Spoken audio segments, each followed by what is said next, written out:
So what has been difficult when navigating the healthcare system on the Medicaid program?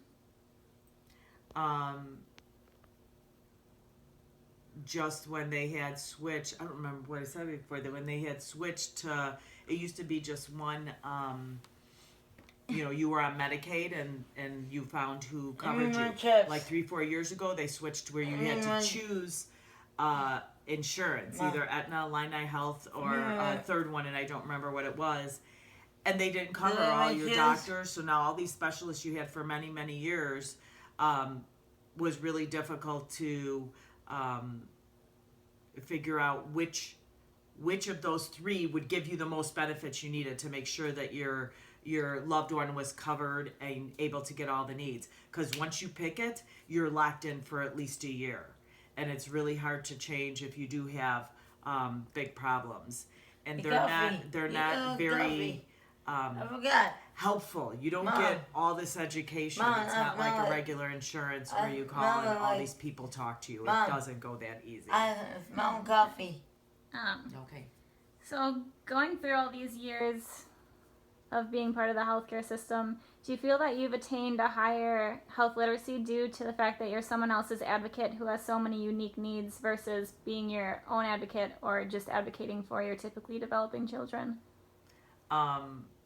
Yeah, I think I've done, because there's just she's so involved, and there's so many different doctors and maneuvering to make sure everything's covered and you're going to the right place, but also that they're working for you, that her doctors are working for and meeting all of her needs, and that we have good doctors, and just being able to get it so that everything's covered, being able to do the right things, say the right words, that it will be covered.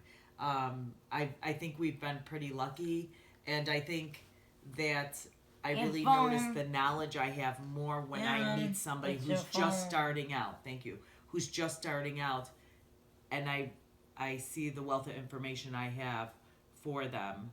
I definitely, because my other kids I just took for their physicals, got their shots, did what the doctor told, never needed a specialist.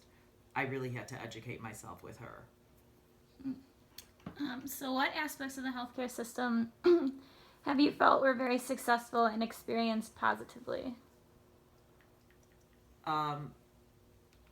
Just that I think everything was covered. Her medication alone, for 1 year when I pulled up for taxes, we went to Osco, and without insurance, her medication for the year was just under $25,000.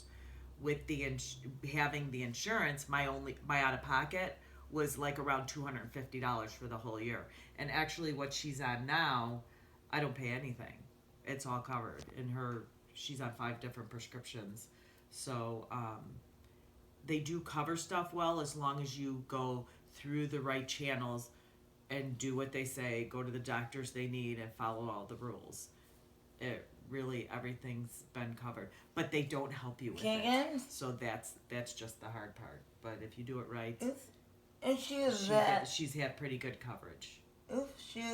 And on the opposite spectrum, in what ways do you think the healthcare system creates barriers for you and your child while trying to just get her care? Just that they don't help you navigate stuff, and actually, she's gonna leave. Yeah, that's fine. Actually, with her therapy that we're getting right now, it's very hard because they don't want to approve for the physical therapy because they want to see quicker changes, where with her everything's very, very slow. But if we stop it, she'll lose so much.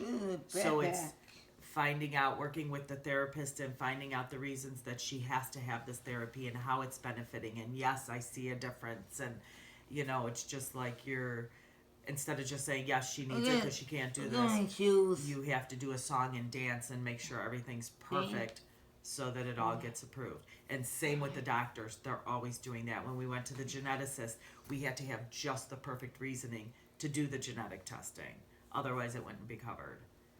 I've just had really good doctors and therapists that we've gotten it all taken care of so far.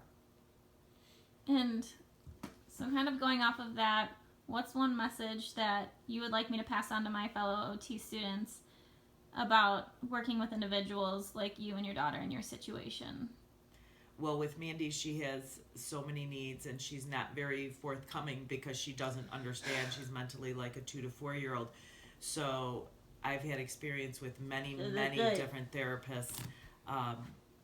Because Mandy's 30 now, and I would say my number one is listen to the caregiver, whether it be a parent or a grandparent or whatever, because nobody knows these kids or adults like their caregiver. And I have had a few that kind of blew me off. And so obviously it didn't work well. Obviously it didn't work well. Mandy? Shh. It didn't work well, and then I ended up changing therapists because I'm not going to waste my time. So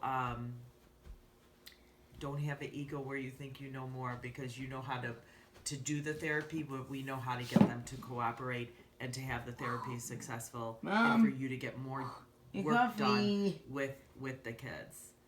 Always listen to the parents and have compassion. I found coffee.